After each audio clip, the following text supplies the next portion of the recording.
The elevator doors opened to reveal the most luxurious hotel lobby Jasmine Williams had ever seen.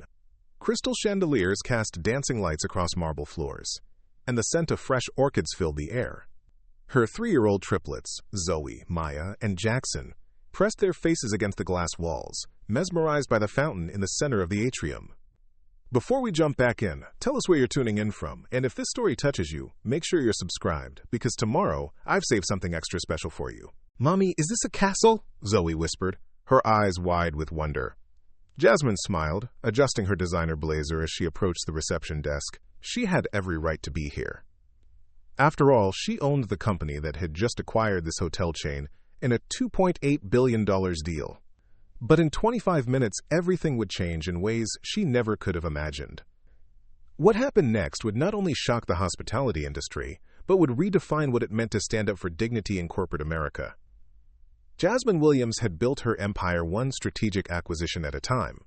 At 35, she was the youngest black female CEO to lead a Fortune 500 hospitality investment firm.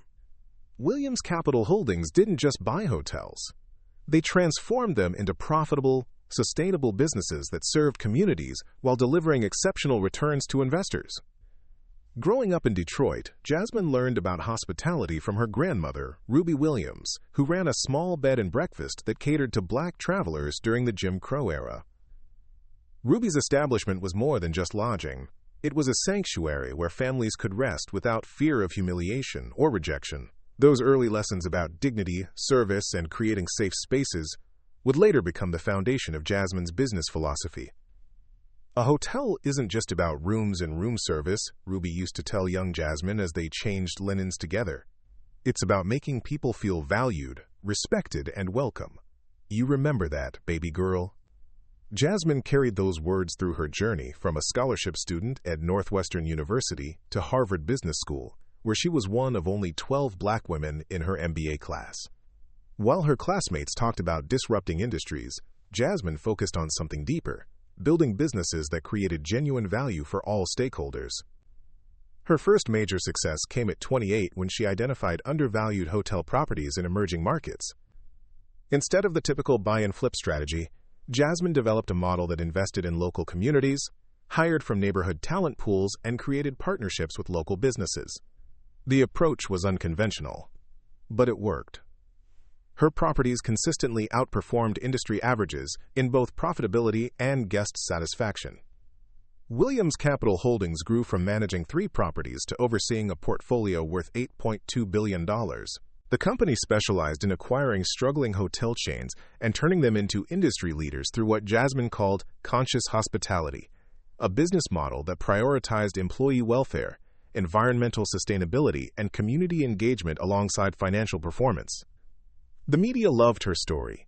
The hospitality revolutionary, Forbes had called her. Harvard Business Review featured her innovative management techniques. She'd spoken at the World Economic Forum about sustainable business practices and had been named to Time magazine's list of 40 under 40 inches leaders shaping the future. But Jasmine's greatest pride wasn't found in magazine covers or financial statements. It was in her 3 children. Zoe, Maya, and Jackson were born after a difficult pregnancy that had nearly ended her career ambitions. The triplets were now 3 years old, brilliant and curious, each with distinct personalities that kept Jasmine constantly amazed. Zoe was the natural leader, always organizing her siblings' games and speaking up when something wasn't fair. Maya was the artist, seeing beauty in everything and creating elaborate stories about the people they met. Jackson was the engineer, fascinated by how things worked, and constantly asking, "But why?" about everything from elevators to airplanes. Balancing motherhood with running a major corporation required careful orchestration. Jasmine had assembled a world-class support system.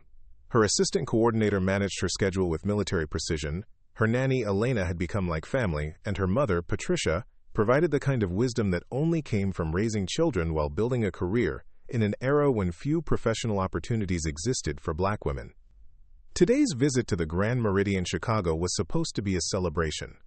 Williams Capital Holdings had just completed its largest acquisition, purchasing the Meridian International hotel chain for $2.8 billion. The deal included 47 luxury properties across North America and represented Jasmine's transition from successful investor to major industry player.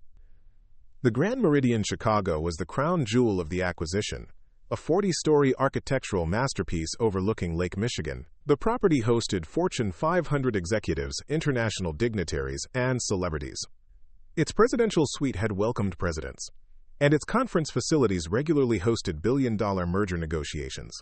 Jasmine had specifically chosen to stay at the Grand Meridian for the closing celebration because she wanted to experience the property as a guest before implementing any changes as the new owner. She believed in leading from understanding, and that meant walking in her customers' shoes. The triplets were part of this trip by design. Jasmine wanted her children to see the businesses their mother was building, to understand that success came through hard work and treating people with respect. She also wanted them to feel comfortable in these spaces, to know that luxury and excellence were not foreign concepts, but environments where they belonged. Her presidential suite reservation had been confirmed weeks in advance. The booking was under Williams Capital Holdings, with all the appropriate corporate accounts and identification. Everything was perfectly arranged for what should have been a smooth, professional experience. The black SUV pulled up to the Grand Meridian's entrance at exactly 3:15 p.m. The doorman, an older gentleman with kind eyes, immediately moved to help with their luggage and ensure the children safely exited the vehicle. His name tag read George, and he greeted them with genuine warmth. "Welcome to the Grand Meridian," George said, offering his hand to help each triplet step onto the sidewalk. "You folks are going to love staying with us." Jasmine appreciated his natural ease with children. Small details like this were exactly what she looked for when evaluating properties. Staff members who understood that hospitality meant caring for every guest, regardless of age or background. As they entered the lobby, Jasmine took mental notes about everything from the lighting design to the staff positioning. The interior was undeniably impressive. Italian marble, handcrafted fixtures, and artwork that suggested sophisticated taste and substantial investment. The hotel clearly maintained the luxury standards that made it attractive to Williams Capital Holdings. The triplets were perfectly behaved, staying close to their mother while quietly taking in the grandeur around them. They had traveled extensively with Jasmine and understood hotel etiquette. Maya carried her small backpack with coloring books. Zoe held Jackson's hand to keep him from wandering, and all three walked with the confident posture of children who belonged in any environment their mother took them to. Jasmine approached the reception desk with the quiet confidence of someone accustomed to seamless service. She expected a professional greeting, efficient check-in process, and the kind of attention to detail that justified the Grand Meridian's premium pricing. What she didn't expect was that the next few minutes would challenge everything she believed about progress in American business. Behind the marble reception desk stood a young woman who would soon make a decision that would change both their lives forever. The young woman behind the reception desk wore a crisp navy uniform with a gold name tag reading Ashley Thompson. She appeared to be in her early 20s, with blonde hair pulled back in a perfect bun and makeup applied with corporate precision. When Jasmine approached with the triplets, Ashley's professional smile seemed to freeze slightly. "Good afternoon," Jasmine said warmly. "I have a reservation for the presidential suite under Williams Capital Holdings. The confirmation number is WCH 47291. Ashley's fingers moved across her keyboard, but her eyes kept darting from Jasmine to the children and back again. The typing seemed to take longer than necessary, punctuated by small frowns and head tilts that suggested confusion or concern. "I'm sorry," Ashley finally said, her voice carrying a tone that didn't quite match her words. "I'm not seeing that reservation in our system." Jasmine felt a small flutter of concern but maintained her composure. Technology glitches happened, even at luxury hotels. "Could you check under my name directly? Jasmine Williams. Or perhaps the corporate account for Williams Capital Holdings." More typing, more frowning. Maya tugged gently on Jasmine's jacket and whispered, "Mommy, can we sit down? My feet hurt." "Just a moment, sweetheart," Jasmine replied softly, then turned back to Ashley. "Is there a supervisor or manager available? I have the confirmation email on my phone if that would help." Ashley's expression shifted almost imperceptibly. "Let me get my manager. Please have a seat in our lobby seating area while I sort this out." The dismissive tone was subtle but unmistakable. Jasmine had heard it countless times throughout her career. That particular inflection that suggested she was being humored rather than served. She guided the triplets to a cluster of leather chairs near the reception area, close enough to monitor the situation but far enough to give Ashley space to resolve whatever issue had arisen. "Are we staying here tonight?" Jackson asked, climbing into an oversized chair that nearly swallowed his small frame. "That's the plan, buddy," Jasmine replied, though she was beginning to sense that something more complicated was unfolding. From her vantage point, she could see Ashley speaking quietly with a tall man in a dark suit who had emerged from an office behind the reception desk. They were looking at a computer screen together, occasionally glancing in Jasmine's direction. Their body language suggested confusion at best, suspicion at worst. The man approached their seating area, with Ashley trailing behind him. His name tag identified him as Robert Kane, assistant manager. He was perhaps 40 years old, with the kind of polished appearance that suggested he took pride in his position at an elite establishment. "Ms. Williams," Robert said, his tone professional but guarded, "I understand there's some confusion about your reservation. Could you tell me a bit more about how this booking was made?" Preparing and narrating this story took us a lot of time, so if you are enjoying it, subscribe to our channel. It means a lot to us. Now back to the story. Jasmine felt the first real warning signs beginning to register. This wasn't a simple technical problem. "My assistant made the reservation 3 weeks ago through your corporate booking system. Williams Capital Holdings has stayed at Meridian Properties numerous times. We have an established corporate account."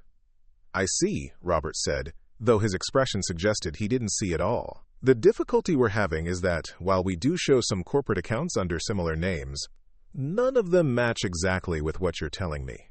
And our presidential suite is, well, it's quite expensive.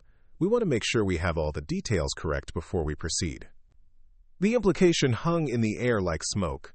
Jasmine felt her jaw tighten slightly, but years of navigating corporate environments had taught her to control her initial reactions. "I understand your need to verify details. Perhaps you could call your corporate office to confirm our account status. Or I can provide additional identification and documentation." Zoe, who had been quietly observing the interaction, tugged on Jasmine's sleeve. "Mommy, why is that man talking to you like you did something wrong?" The innocent question cut through the pretense like a knife. Even a 3-year-old could sense the unusual dynamic of this conversation. Jasmine gently stroked her daughter's hair while maintaining eye contact with Robert. "There's no problem, sweetheart. We're just working out some details." But Robert's next words made it clear that the situation was escalating beyond simple verification procedures. "Ma'am, I'm going to need to be direct with you. The presidential suite costs $4,800 per night, plus taxes and fees. It's typically reserved for heads of state, Fortune 500 executives, and other high-profile guests. We need to ensure that any booking is legitimate, and that payment can be guaranteed before we can proceed."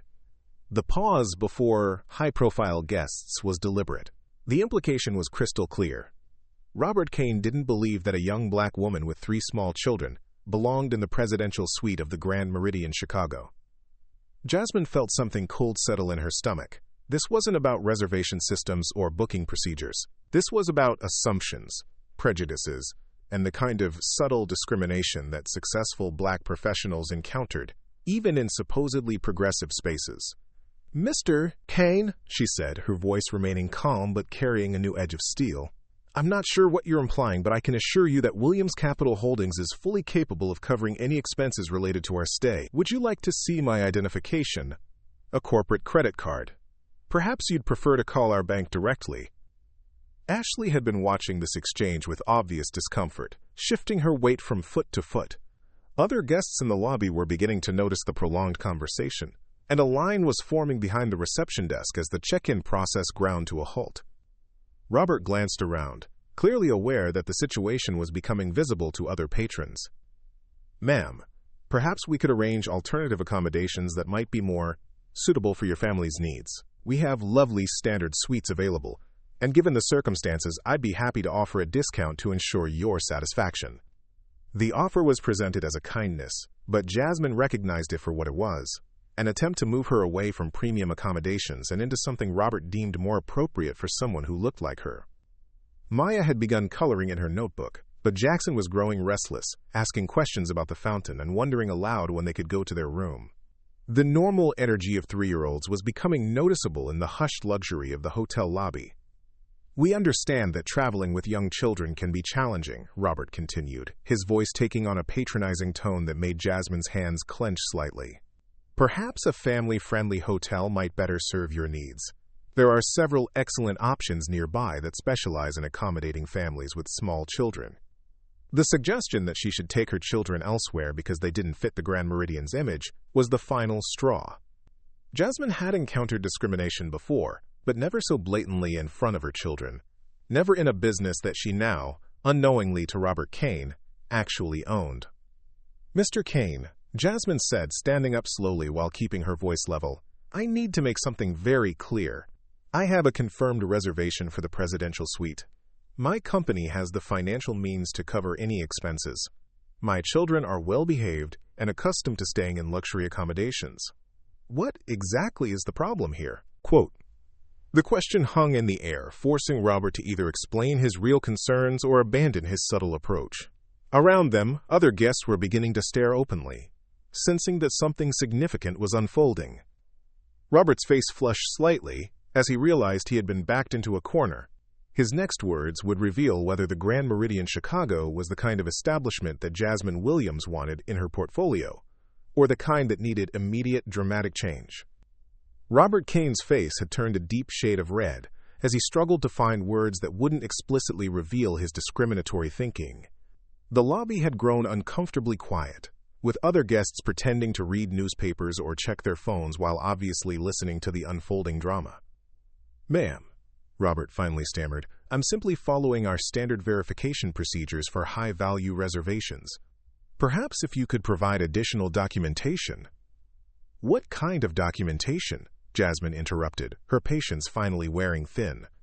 "I've offered identification, corporate credit cards, and contact information for verification. What exactly would satisfy your standard procedures?" Before Robert could respond, a distinguished older gentleman in an impeccably tailored suit approached the group. His silver hair was perfectly styled, and his bearing suggested someone accustomed to command. His name tag identified him as Charles Whitman, General Manager. "Is there a problem here?" Charles asked, his voice carrying the kind of authority that immediately shifted the dynamic of the conversation. Ashley quickly began explaining the situation in hushed tones, but Jasmine noticed that the story being relayed to Charles bore little resemblance to what had actually transpired. According to Ashley's version, there was simply confusion about the reservation details and, quote, difficulty verifying the corporate account. Charles listened with a practiced expression of professional concern, occasionally nodding and glancing at Jasmine and the children. When Ashley finished, he stepped forward with the kind of smile that hotel managers perfected for handling, quote, difficult situations. "Ms. Williams, I sincerely apologize for any inconvenience. Let me personally look into this matter and see what we can arrange for your family." While Charles moved to the computer terminal, Jasmine pulled out her phone and began scrolling through her emails. She wanted to double-check every detail of her reservation to ensure she hadn't missed something crucial. What she found, however, was far more interesting than confirmation numbers. Her phone contained the complete acquisition documents for Meridian International, including detailed financial reports on each property. The Grand Meridian Chicago's file showed something that made her blood run cold. The hotel had been flagged by Williams Capital Holdings' due diligence team for potential discrimination issues, based on multiple complaints filed with the Chicago Commission on Human Relations. The reports detailed a pattern of behavior spanning 18 months. Black guests had been systematically steered away from premium accommodations, told that suites were unavailable when they were actually empty, and subjected to additional verification procedures that white guests never experienced.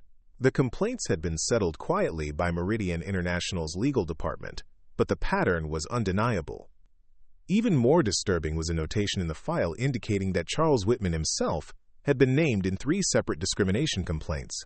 The hotel's own guest satisfaction surveys showed a stark racial disparity in service quality ratings, with black guests consistently reporting negative experiences with front desk staff. Jasmine realized she was witnessing exactly the kind of discrimination that her due diligence team had documented. She was experiencing firsthand the toxic culture that Williams Capital Holdings had unknowingly acquired, along with the physical assets of the hotel chain. "Mommy," Maya whispered, tugging on Jasmine's jacket, Why are all these people staring at us? Indeed, the situation had drawn considerable attention. Other guests were openly watching now, some appearing sympathetic, while others seemed annoyed by the disruption to the lobby's usual tranquility. A family with teenage children had stopped near the reception area, clearly uncomfortable with what they were witnessing. Charles returned from the computer with an expression that suggested he had reached some sort of decision. "Ms. Williams, I've reviewed your situation, and while I can't locate your specific reservation, I'd like to offer you our premium family suite at a substantial discount. It's a beautiful accommodation that I think you and your children would find very comfortable." Quote. The offer was presented as generous, but Jasmine immediately understood the subtext. The premium family suite was code for getting her away from the presidential suite, where she might encounter the hotel's most important guests. It was a polite rejection wrapped in the language of customer service. "Mr. Whitman," Jasmine said carefully, "before I respond to your offer, I'd like to understand something. How often do you require additional verification for corporate reservations? Is this standard practice for all guests, or are there certain circumstances that trigger additional scrutiny?" Charles's diplomatic smile flickered slightly. "We simply want to ensure that all our guests have a wonderful experience, and that their accommodations meet their specific needs." "And what led you to determine that the presidential suite wouldn't meet my specific needs?" The question hung in the air like a challenge. Charles found himself in the same position that Robert had occupied moments earlier, forced to either explicitly state his discriminatory assumptions or abandon his position entirely. Meanwhile, Jackson had wandered over to examine the hotel's guest services brochure displayed on a nearby table. His naturally curious nature had led him to start reading the amenities list aloud, his 3-year-old voice carrying clearly across the quiet lobby. "Mommy, it says here they have a kids club and family activities," Jackson announced proudly, having successfully sounded out the words. "Can we do the family activities?" His innocent enthusiasm provided a stark contrast to the tension surrounding the adults. Here was a child excited about staying at the hotel, while the hotel staff seemed determined to prevent that very thing from happening. Zoe, ever the protective older sister despite being only minutes older than her siblings, had positioned herself between Jackson and the hotel staff. Even at 3 years old, she could sense that something wasn't right about this interaction. "Maya, Jackson, come here, please," Jasmine called softly. As her children gathered around her, she made a decision that would change everything. She pulled out her phone and began recording the conversation. "Mr. Whitman, I want to make sure I understand your position clearly. Are you telling me that despite having a confirmed reservation, corporate account, and ability to pay, you cannot accommodate my family in the presidential suite?" Quote. Charles noticed the phone immediately, and his demeanor shifted dramatically. The practiced smile disappeared, replaced by barely concealed panic. In the age of social media, hotel discrimination incidents could become viral disasters within hours. "Ma'am, I'm going to have to ask you to stop recording. This is private property, and we have policies about—" "Actually," interrupted a voice from behind them, "recording is perfectly legal in public spaces, and hotel lobbies qualify as public accommodations under Illinois law."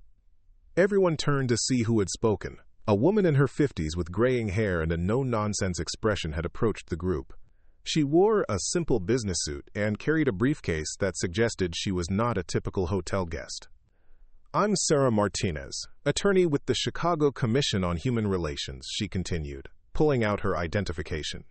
"I happened to be in the building for a different matter, but I couldn't help but notice this situation. Ms. Williams, would you mind if I observed this interaction?" The appearance of a civil rights attorney transformed the entire dynamic of the confrontation. Charles Whitman's face went pale as he realized that what had started as a routine discrimination incident had just become a potential legal nightmare. But Sarah Martinez's presence also revealed something else. Jasmine Williams wasn't just another guest being discriminated against. She was about to become the catalyst for exposing a pattern of discrimination that had been quietly poisoning the Grand Meridian Chicago for months. The investigation was about to begin in earnest, and Charles Whitman was about to discover that he had picked the wrong family to discriminate against. Sarah Martinez's presence had turned the hotel lobby into an impromptu courtroom. Other guests had either moved away to give the situation space or lingered nearby. sensing they were witnessing something significant. Charles Whitman stood frozen, clearly calculating his next move while Ashley and Robert exchanged nervous glances behind the reception desk. "Mr. Whitman," Sarah continued, her voice carrying the authority of someone who had handled hundreds of discrimination cases, "I'm curious about your hotel's reservation policies. Could you walk me through the standard procedure for verifying corporate bookings?" Charles's mouth opened and closed several times before he managed to speak. "Our policies are comprehensive. We verify all reservations to ensure guest satisfaction and property security." "Interesting," Sarah replied, pulling out a tablet and beginning to type. "And how often do these verification procedures result in guests being denied their confirmed reservations?" Before Charles could answer, Jasmine's phone rang. The caller ID showed Margaret Foster, executive assistant. Margaret had been Jasmine's right hand for 7 years, managing everything from board meeting logistics to personal travel arrangements. If she was calling during what should have been Jasmine's arrival at the hotel, something was wrong. "Excuse me," Jasmine said to the group, stepping slightly away to take the call. "Margaret, what's happening?" "Jasmine, thank God you answered." Margaret's voice was tight with stress. "We have a major problem. I just received a call from Davis Mitchell at Meridian International's corporate headquarters. Someone from the Grand Meridian Chicago contacted him about your reservation." Jasmine felt her stomach drop. What kind of contact? "They told the corporate that there was a security concern about your booking.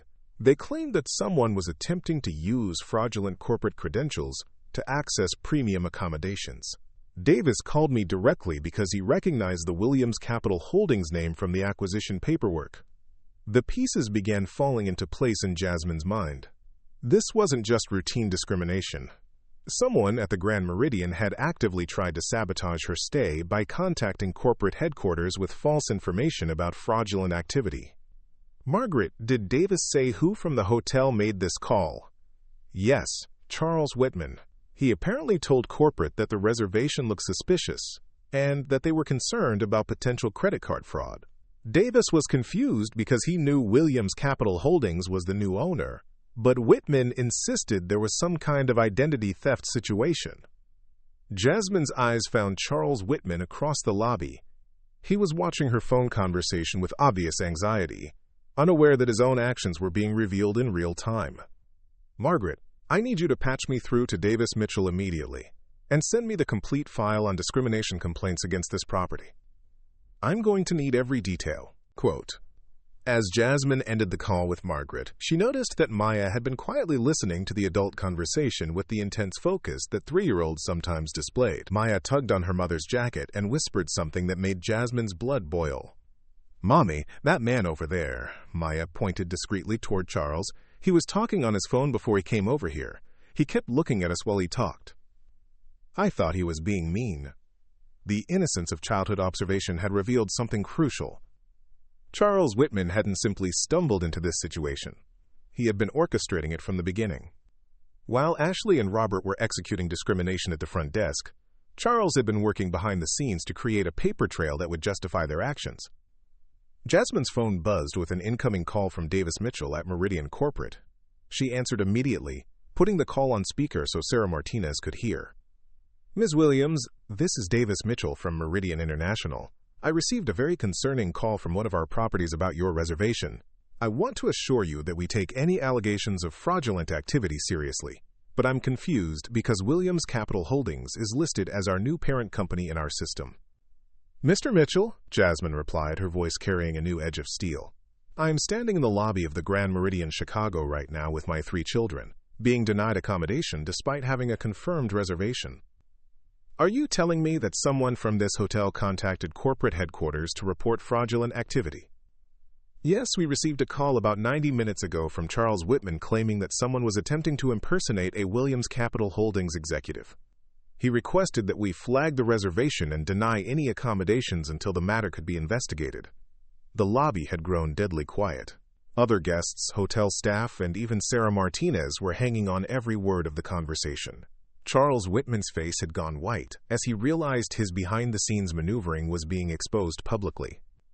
"Mr. Mitchell," Jasmine continued, I am Jasmine Williams, CEO of Williams Capital Holdings. We completed the acquisition of Meridian International yesterday. I am currently standing in a hotel that my company now owns, being denied accommodation by staff who have apparently reported me to corporate as a fraud. The silence that followed was deafening. Davis Mitchell's shock was audible through the phone speaker. Ms. Williams, I had no idea. Mr. Whitman told us that the person claiming to be you was a young woman with small children who couldn't possibly be a corporate executive. Sarah Martinez's eyebrows shot up as she made rapid notes on her tablet. Ashley covered her mouth with her hand in horror, finally understanding the magnitude of what had transpired. Robert Kane looked like he wanted to disappear entirely. But Charles Whitman's reaction was the most telling. Instead of showing remorse or embarrassment, his expression hardened into something approaching defiance. Mr. Mitchell, Charles said loudly enough for the phone to pick up his voice, I stand by my assessment. This situation seemed highly irregular, and I followed appropriate security protocols. Charles, Davis Mitchell's voice came through the speaker with a tone of disbelief. You reported the owner of our company as a potential fraud because she's a young black woman with children? The question hung in the air like an accusation. Charles had been given multiple opportunities to back down, to claim misunderstanding, or to apologize for the confusion.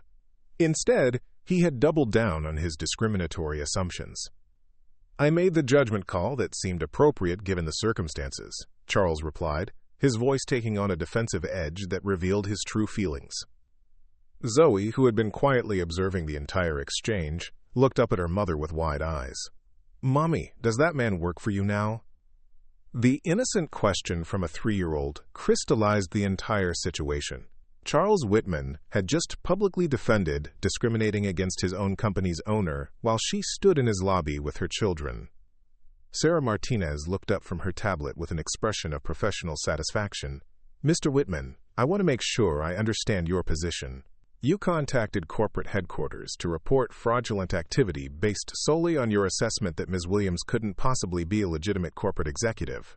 Is that correct? Charles realized too late that he had talked himself into an indefensible position. His discrimination wasn't subtle or deniable. It was documented, witnessed, and recorded. He had created a paper trail of his own bias while trying to justify denying service to the woman who now owned his workplace. The betrayal wasn't just personal, it was institutional. The Grand Meridian Chicago hadn't simply failed to serve a guest. It had actively worked to undermine and humiliate its new owner based purely on racial assumptions. But Charles Whitman was about to discover that Jasmine Williams hadn't built a billion-dollar company by accepting betrayal quietly. The reckoning was about to begin, and it would reshape not just the Grand Meridian Chicago, but the entire Meridian International chain. The lobby of the Grand Meridian Chicago had transformed into something resembling a boardroom, with Jasmine Williams standing at the center of what would soon become a case study in corporate crisis management. Davis Mitchell remained on speakerphone, his voice carrying the weight of a man who realized his company had just committed professional suicide on a very public stage. Miss Williams, Davis said carefully, I want to personally apologize for this situation. Mr. Whitman's actions do not represent the values of Meridian International, and I assure you, we will conduct a full investigation. Jasmine looked around the lobby, taking in the faces of hotel staff, guests, and Sarah Martinez, who was documenting every word. Her children stood close to her, Jackson now holding Maya's hand while Zoe maintained her protective stance. In this moment, Jasmine made a decision that would reshape not just this hotel, but the entire hospitality industry's approach to discrimination. Mr. Mitchell, Jasmine replied, her voice carrying the authority of someone who had just discovered the full scope of a problem she now owned. I appreciate your apology, but apologies won't address the systemic issues we're dealing with here. This isn't an isolated incident. It's a pattern that's been documented by the Chicago Commission on Human Relations for over 18 months. She paused, letting that information sink in before continuing. Sarah, would you mind sharing what you know about the complaint history for this property? Sarah Martinez looked up from her tablet with the expression of someone who had been waiting for this exact moment. Ms. Williams, the Grand Meridian Chicago has been the subject of 14 formal discrimination complaints filed with our office since January 2023. All 14 complaints were filed by black guests who reported being denied accommodations, subjected to additional verification procedures, or steered away from premium services. The number hit the lobby like a physical blow. 14 documented cases meant dozens more unreported incidents. Charles Whitman's face had gone ashen as he realized the full scope of what was being revealed. 14 complaints, Jasmine repeated, her voice rising slightly. Mr. Mitchell, were you aware that Williams Capital Holdings was acquiring a property with an active discrimination pattern? Davis Mitchell's silence spoke volumes before he finally responded. Ms. Williams, our legal department handles complaint resolutions. I wasn't personally aware of the scope of the issues. And that, Jasmine said firmly, is exactly the problem we're going to solve. She pulled out her phone and began making calls that would set in motion one of the most comprehensive corporate overhauls in hospitality history. Her first call was to Dr. Amanda Richardson, Williams Capital Holdings Chief Human Resources Officer and a nationally recognized expert in organizational change management. Amanda, I need you to mobilize our crisis response team immediately. We have a situation at the Grand Meridian Chicago that requires immediate intervention. Jasmine spoke loud enough for everyone in the lobby to hear. I need you to contact our legal team, our PR department, and our operational specialists. We're implementing a complete management restructuring at this property, effective immediately. While Jasmine coordinated with her team, Maya had wandered over to Ashley Thompson, who was standing behind the reception desk looking like she might cry. The 3-year-old looked up at the young woman with the kind of innocent curiosity that only children possessed. Are you sad? Maya asked softly. Ashley knelt down to Maya's eye level, tears actually beginning to form in her eyes. Yes, sweetie, I am sad. I think I made some big mistakes today. My mommy says when we make mistakes we should try to fix them, Maya replied with the wisdom that sometimes came from unexpected sources. The interaction between a discriminated child and a discriminating adult created one of those moments of human connection that cut through all the corporate posturing and legal maneuvering. Ashley looked up at Jasmine with an expression of genuine remorse. Ms. Williams, Ashley said, her voice shaking, I want you to know that I was following what I thought were procedures, but I realize now that I was wrong. I'm sorry. Jasmine studied the young woman for a moment. Unlike Charles Whitman, who had doubled down on his discriminatory stance, Ashley seemed genuinely horrified by what she had participated in. This distinction would prove crucial in the decisions Jasmine was about to make. Ashley, Jasmine replied, I appreciate your apology. But more importantly, I need you to understand that what happened here today wasn't just about following procedures. It was about making assumptions about people based on how they look rather than who they are. Meanwhile, Dr. Richardson had arrived with a speed that suggested she had been expecting this kind of call. Amanda Richardson was a formidable woman in her 50s, known throughout the hospitality industry for her ability to transform toxic workplace cultures into models of inclusivity and excellence. She carried herself with the quiet confidence of someone who had faced down institutional discrimination and won. Jasmine, Amanda said as she approached the group, I've reviewed the preliminary reports. We're dealing with more than just individual bias. We're looking at systemic discrimination that's been embedded in this property's operational culture. Dr. Richardson immediately began what looked like a field assessment, interviewing hotel staff, reviewing operational procedures, and documenting the discrimination pattern that had led to this moment. Her questions were precise and revealing. Mr. Whitman, she addressed Charles directly, can you walk me through your typical verification process for high-value reservations? Specifically, what triggers additional scrutiny? Charles, who had been largely silent since his discriminatory stance was exposed, seemed to realize that his job was hanging by a thread. We follow standard hospitality industry protocols for premium accommodations. Standard protocols, Dr. Richardson repeated, making notes. And do these protocols include contacting corporate headquarters to report suspected fraud based on visual assessment of guests? The question was a trap, and Charles walked directly into it. When situations seem irregular, we take appropriate precautions. Define, quote, irregular, Dr. Richardson pressed. Charles's silence was enough. He couldn't explain what made Jasmine's reservation irregular without explicitly stating his racial bias. During this exchange, Jasmine's phone had been buzzing with calls from her senior leadership team. Williams Capital Holdings operated like a precision machine, and when the CEO encountered a crisis, the entire organization mobilized to address it. Her CFO, Michael Torres, called with financial analysis of the discrimination liability. Jasmine, based on the complaint pattern Sarah Martinez described, we're looking at potential damages exceeding $50 million if this becomes a class action lawsuit. The reputation damage could be even more costly. Her general counsel, Patricia Wong, followed with legal strategy recommendations. We need to move fast to get ahead of this story.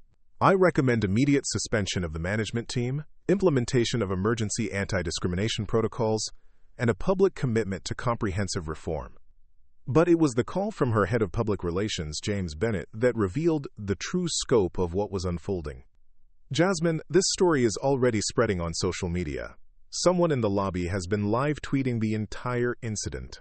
Hashtag Grand Meridian discrimination is trending, and news outlets are picking it up. The situation had evolved beyond a single discrimination incident into a viral moment that would define how corporate America responds to institutional racism. Jasmine realized that her next decisions would be scrutinized by millions of people and could influence industry practices for years to come. Ladies and gentlemen, Jasmine announced to the lobby, her voice carrying across the space, I want everyone here to witness what's about to happen. Williams Capital Holdings is implementing immediate changes to ensure that what occurred here today never happens again at any property we own. She turned to Charles Whitman with the cold precision of a CEO who had made a difficult decision. Mr. Whitman, you are suspended effective immediately pending a full investigation. Your access to hotel systems is revoked, and you are banned from the property until this matter is resolved. Charles's face flushed red with anger and embarrassment. You can't do this based on one incident. I've managed this property successfully for 8 years. Successfully?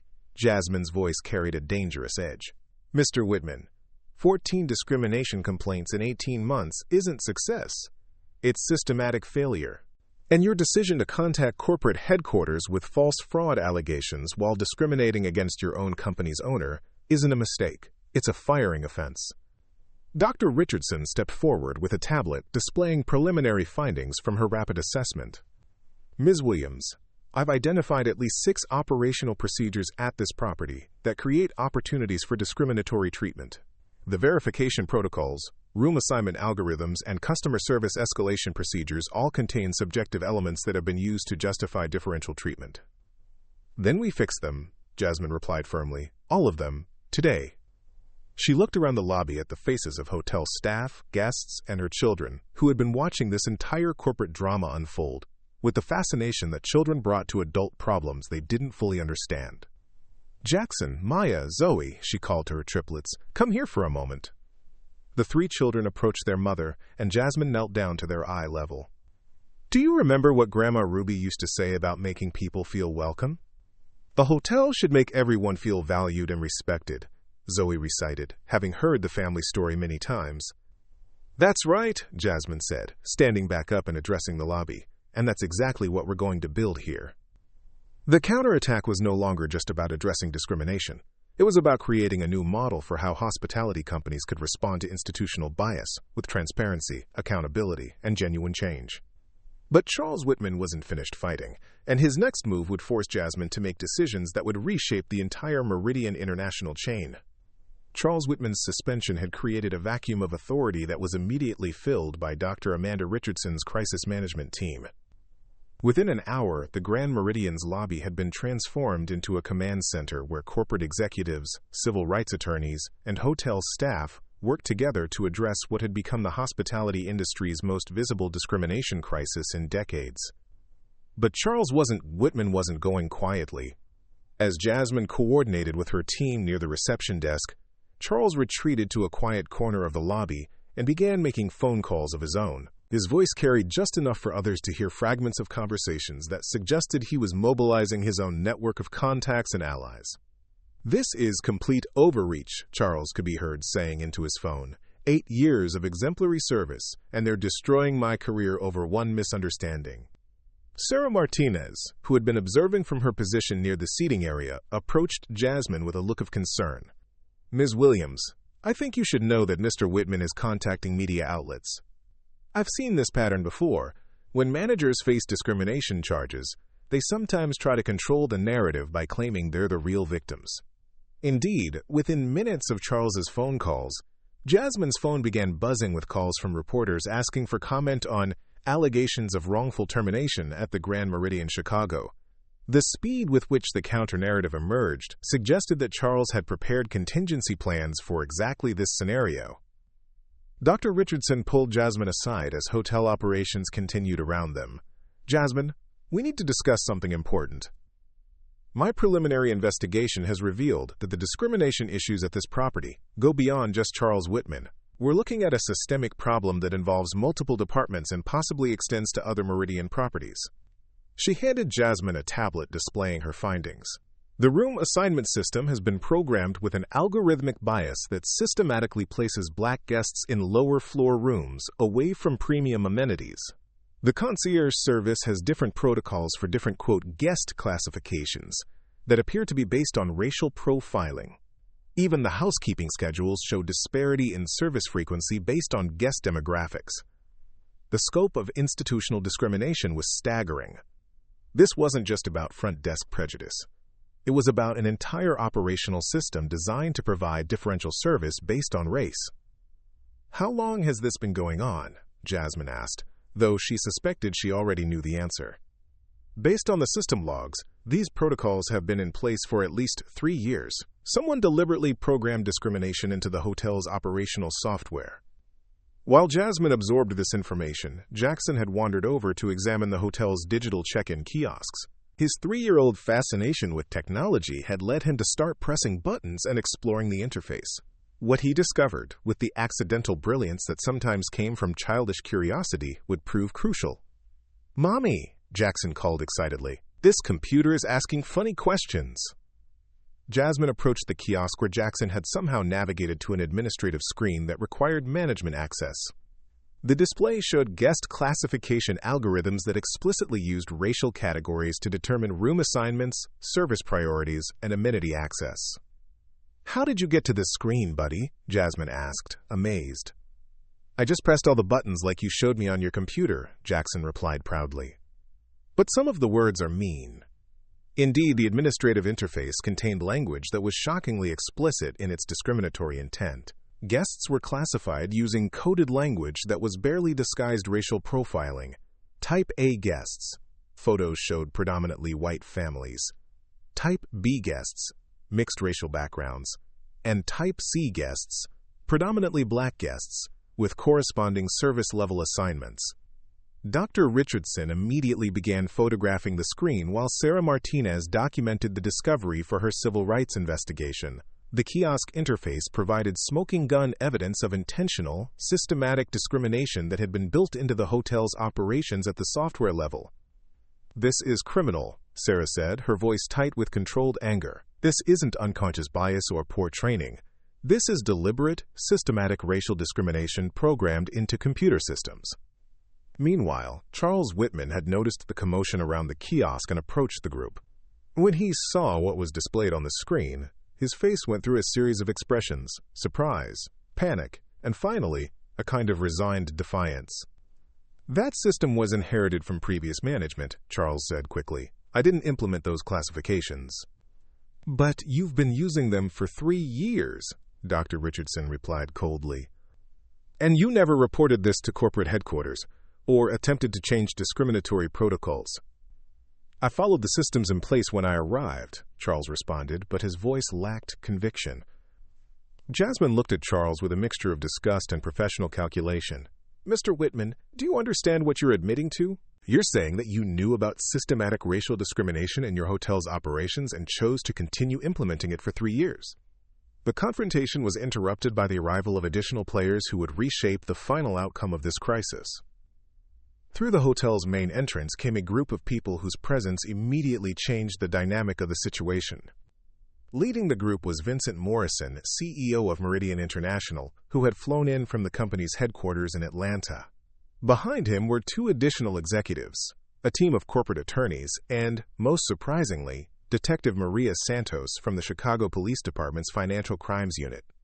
Vincent Morrison was a tall, imposing man in his 60s who had built Meridian International into a major hospitality player through decades of aggressive expansion and operational efficiency. His presence in the Grand Meridian lobby suggested that this situation had escalated far beyond a simple discrimination complaint. "Ms. Williams," Vincent said as he approached, his voice carrying the weight of someone who understood that his company's future hung in the balance. "I came as soon as I heard about this situation.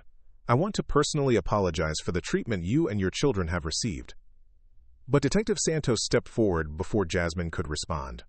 "Ms. Williams, I'm Detective Santos with the Chicago Police Financial Crimes Unit. We've been monitoring this situation because the discrimination software that was discovered here appears to be connected to a broader pattern of systematic civil rights violations that may constitute federal crimes." The introduction of criminal investigation transformed what had been a civil rights and corporate governance issue into something far more serious. Charles Whitman's face went white as he realized that his situation had evolved beyond employment consequences into potential criminal liability. "Detective Santos," Jasmine said carefully, "what exactly are you investigating?" "Ma'am, we've discovered that the discriminatory software found at this property has been installed at 17 other Meridian International locations across 6 states. This suggests a coordinated effort to implement systematic racial discrimination across a major hospitality chain." Vincent Morrison looked genuinely shocked by this revelation. "Detective, I can assure you that corporate headquarters had no knowledge of any discriminatory software. If such systems exist, they were implemented without corporate authorization." "Mr. Morrison," Detective Santos replied, "our investigation will determine who authorized these systems and who benefited from their implementation. We're looking at potential violations of federal civil rights laws, conspiracy charges, and fraud allegations related to misrepresenting service standards to corporate customers." During this exchange, Maya had been quietly observing the growing group of adults with the intense focus that 3-year-olds sometimes brought to situations they didn't understand but recognized as important. She tugged on Jasmine's jacket and whispered something that would prove to be the most insightful observation of the entire crisis. "Mommy, why do all the important people keep coming here? Are we famous now?" The innocent question highlighted something crucial that the adults had lost sight of in the complexity of legal and corporate maneuvering. This situation had become a national story, not because of corporate procedures or discrimination software, but because a black mother and her 3 children had been denied basic dignity in a public space. Jasmine knelt down to Maya's eye level, aware that her response would be heard by everyone in the lobby, including the reporters who had begun arriving outside the hotel. "Maya, we're not famous. But sometimes when something wrong happens to one family, it helps people understand that the same wrong thing might be happening to lots of other families.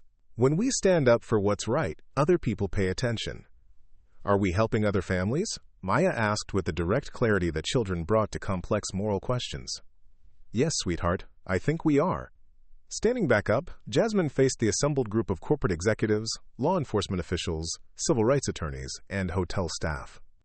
She realized that her next words would determine not just the fate of Charles Whitman or the Grand Meridian Chicago, but potentially the future of systematic discrimination in American hospitality. "Ladies and gentlemen," Jasmine began, her voice carrying across the lobby, "what happened here today started with my family being denied accommodation at a hotel we now own. But it's become something much bigger. We've discovered evidence of systematic, intentional discrimination that has been harming families for years." She paused, looking at her children who stood close to her, then at Charles Whitman, whose defiant expression had finally given way to something approaching fear. "Mr. Whitman," Jasmine continued, "you have one opportunity to help us understand how this discrimination system was implemented, who was involved, and how we can ensure it never happens again. Your cooperation could help prevent other families from experiencing what mine did today." Charles Whitman looked around the lobby at the faces watching him. Corporate executives whose companies' futures hung in the balance, law enforcement officials who could pursue criminal charges, civil rights attorneys documenting potential civil violations, and 3 young children who had been the direct victims of his discriminatory decisions.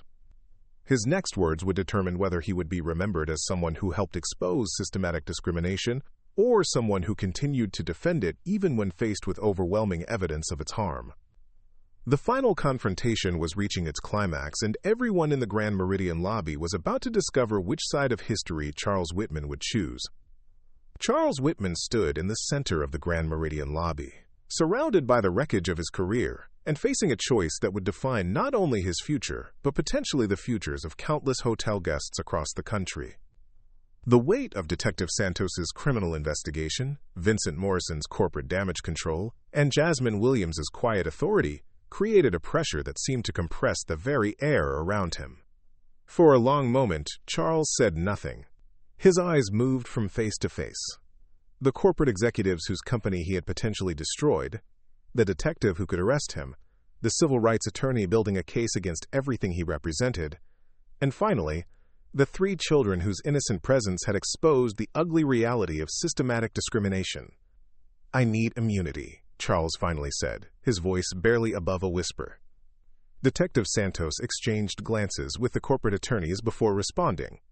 "Mr. Whitman, I can't make any promises, but cooperation is always considered during sentencing recommendations." Charles closed his eyes, and when he opened them, something fundamental had shifted in his expression. The defiance was gone, replaced by what appeared to be resignation mixed with something that might have been relief.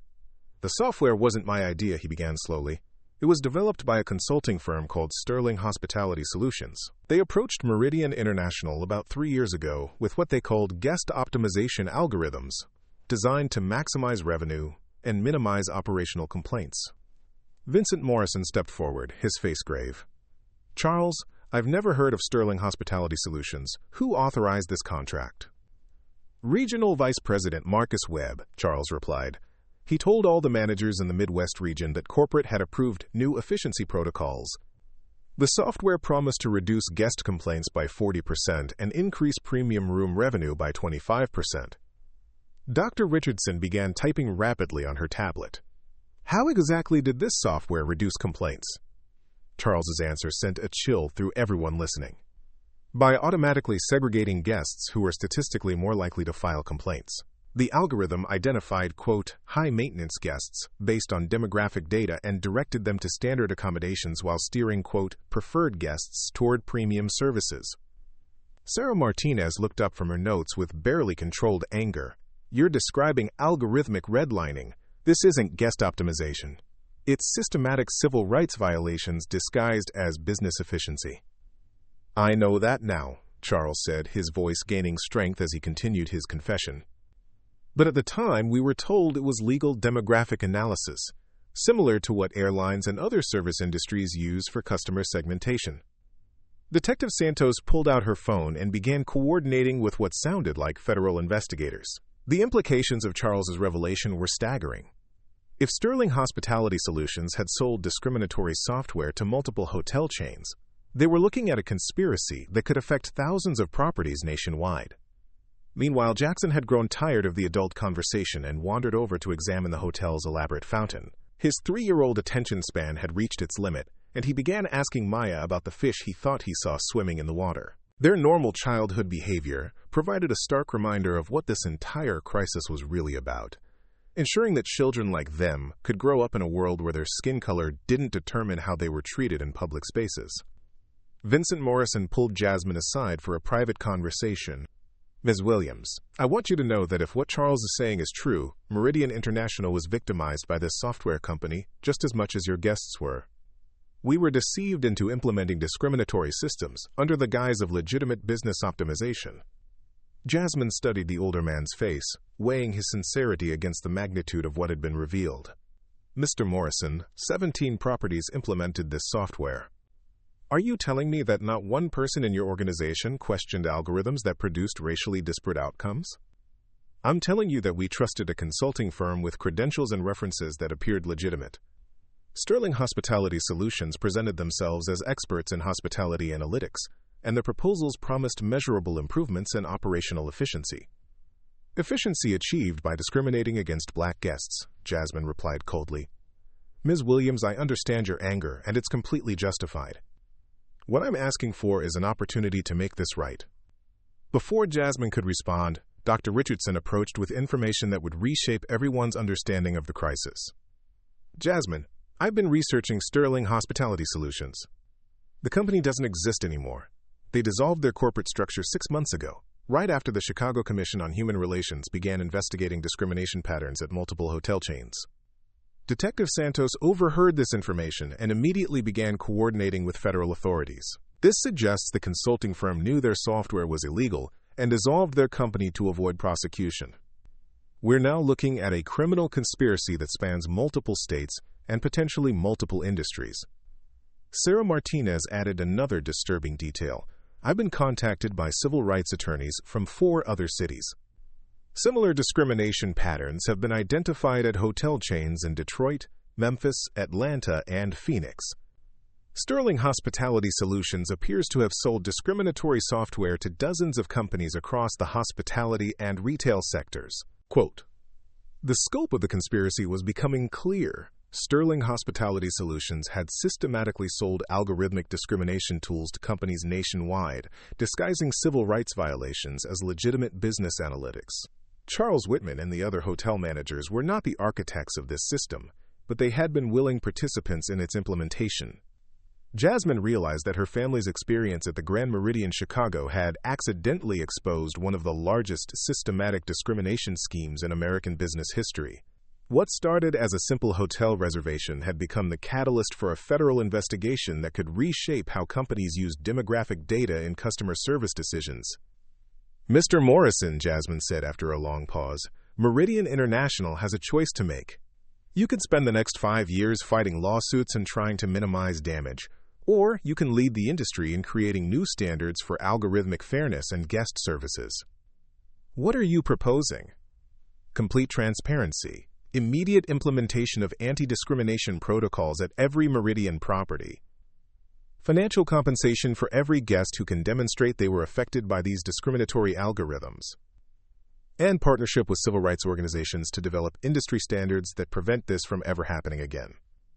Vincent Morrison looked around the lobby, taking in the assembled media representatives, law enforcement officials, and civil rights attorneys who were documenting every word of this conversation. He understood that Jasmine Williams was offering him a path toward redemption rather than destruction. Ms. Williams, what would Williams Capital Holdings require to move forward with that kind of partnership? Jasmine looked down at her children, who had grown tired of the fountain and were now sitting quietly on the lobby's leather chairs, Maya reading to her brothers from a children's book she had pulled from her backpack. The sight of her 3-year-olds behaving perfectly while adults around them grappled with systematic racism reminded her of what was really at stake. Mr. Morrison, I require a commitment that no child will ever again experience what my children experienced today. I want every employee at every Meridian property trained in anti-discrimination protocols. I want algorithmic audits of every operational system to identify and eliminate bias. And I want a $100 million fund established to compensate victims of discrimination and support civil rights organizations. The financial commitment was staggering. But Vincent Morrison understood that the alternative, years of litigation, criminal investigations, and reputation damage, could destroy Meridian International entirely. Ms. Williams, if we agree to these terms, what happens to Charles and the other managers who implemented these systems? Jasmine looked to Charles Whitman, who had been listening to this negotiation with growing hope that his cooperation might save his career. Her response surprised everyone. Mr. Whitman will be terminated, but he'll also be offered a position with Williams Capital Holdings' new Civil Rights Compliance Division, where his experience with discriminatory systems can help us identify and prevent similar problems throughout our portfolio. Charles stared at her in shock. You're offering me a job after everything that happened today?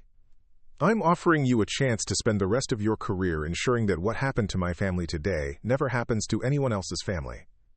Your knowledge of how these discriminatory systems work makes you valuable in the fight against them. Dr. Richardson stepped forward with a tablet displaying preliminary plans for what she called the Meridian Transformation Initiative. The comprehensive program would implement anti-discrimination protocols, algorithmic auditing systems, and civil rights training across the entire hospitality industry. Jasmine, if we can get other hotel chains to adopt these standards voluntarily, we could prevent discrimination lawsuits and create a competitive advantage for companies that demonstrably provide equal service to all guests.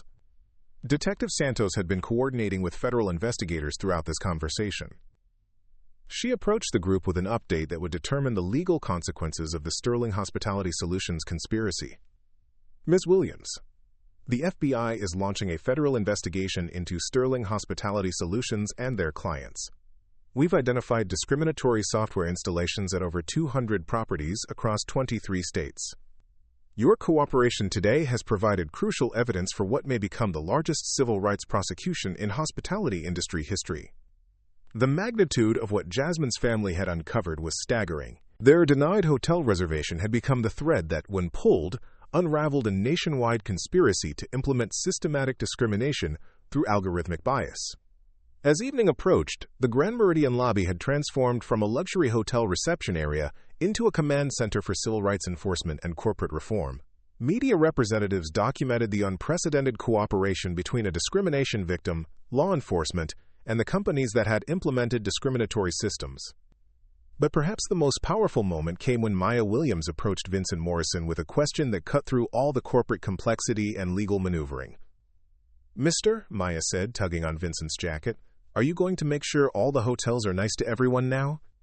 Vincent knelt down to Maya's eye level, aware that his answer would be recorded and remembered. "Yes, sweetheart, we're going to make sure that every hotel treats every family with kindness and respect." "Good," Maya replied with 3-year-old finality. "That's what hotels should do." 6 months later, the Grand Meridian Chicago reopened as the flagship property for the industry's most comprehensive anti-discrimination program. The hotel's lobby featured a permanent display documenting the events of that transformative day and the systemic changes that followed. Charles Whitman had indeed joined Williams Capital Holdings' Civil Rights Compliance Division, where his inside knowledge of discriminatory practices helped identify and eliminate bias in hospitality operations nationwide. His transformation from perpetrator to advocate became a model for how individual accountability could contribute to systematic change. Sterling Hospitality Solutions executives were prosecuted under federal civil rights laws, with several receiving prison sentences for conspiracy to violate civil rights. The case established important legal precedents about algorithmic discrimination and corporate responsibility for biased software systems. Most importantly, the Williams Standard became industry best practice for algorithmic fairness in customer service.